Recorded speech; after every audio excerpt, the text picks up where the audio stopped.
What's happening, guys? Quick post-fight thoughts to the fight that just took place between the new WBO Cruiserweight champion Oleksandr Usyk and now former WBO Cruiserweight champion Krzysztof Glowacki. Very, very good performance by Oleksandr Usyk. Dominant performance. He used his height and reach beautifully. Excellent jab, excellent lateral movement. He took advantage of the fact that Glowacki was much slower of foot. He took advantage of the fact that he had the reach advantage, and he just completely outboxed. He outboxed Glowacki. It was a very, very good performance. Moving around, pumping that nice little jab out. Every time Glowacki would set his feet and try and land a big shot, Usyk always had an answer. Nice little counter right hooks, straight left hands down the middle. Glowacki did show very good head movement. I've said before, Glowacki is a very, very talented boxer. Glowacki also has a very, very good chin and a lot of resolve, and he's very defiant. And I actually agree with what Adam Smith and Tony Bellew were saying in the commentary. They were talking about how Glowacki, he's always dangerous in there because he always comes back. I mean, even if you've got this guy hurt, even if you have him down, even if it looks like it's going to be a shutout, Glowacki always has that one punch in him. He always has that resilience where he can come back late. And I think that Usyk understood that.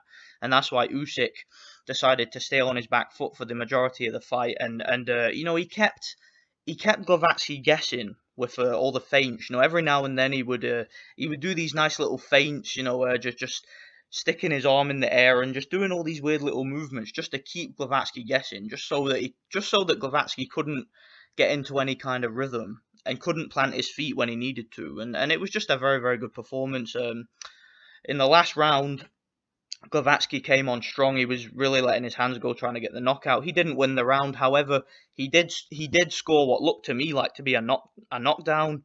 He landed, I believe it was a right hook to the body and a left hand. I'll need to watch it again. I haven't seen a replay.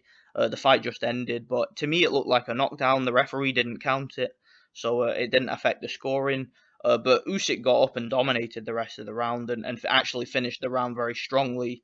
It was just a very, very good performance by a very, very good new champion. Now, what's interesting about this was only Usyk's 10th professional fight. So, he has a lot in common with Lomachenko when you consider that he was able to win a world title with just so little professional experience. Obviously, Lomachenko did it quicker, but he lost when he first challenged for a world title, which was in his second fight. So, I'm very, very pleased with this fight because it was an entertaining fight, but at the same time, it was a very high IQ fight. Okay, both guys in there had a lot of boxing skill and very good defense, particularly Usyk. And I do think that the height and reach was significant. Tony Bellew, as I mentioned before, was commentating. He's the current WBC Cruiserweight champion, and he was asked by Adam Smith a couple of times during the fight, who he would like to fight out of these two.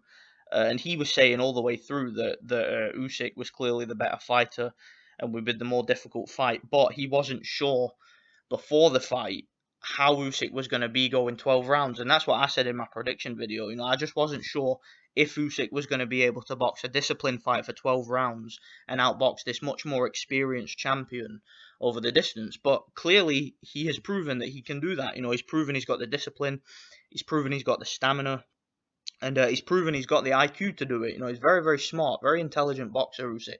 And, clearly all that experience from the amateurs has paid off, being a gold medalist and all. So, this guy's a fantastic fighter, fantastic addition to the cruiserweight division. Glowacki, he's still going to be there. He's still going to be around. There's still fights for him. But Usyk, the sky's the limit for this guy. There's some huge fights for him. As I said before, Tony Bellew has been asked about fighting him. That's a very good fight for the future. But Tony Bellew's got to take care of BJ Flores first. I think he's going to take care of him. You've got Denis Lebedev, who's the number one guy in the division right now. He's the IBF and WBA champion.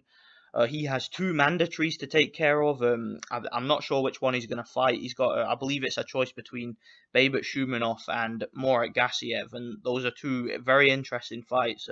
Gassiev is certainly more dangerous because in my opinion, Gassiev is one of the biggest hitters, if not the biggest hitter in the cruiserweight division. That guy has tremendous power. So I mean, this cruiserweight division is bloody buzzing, man. It's a great division.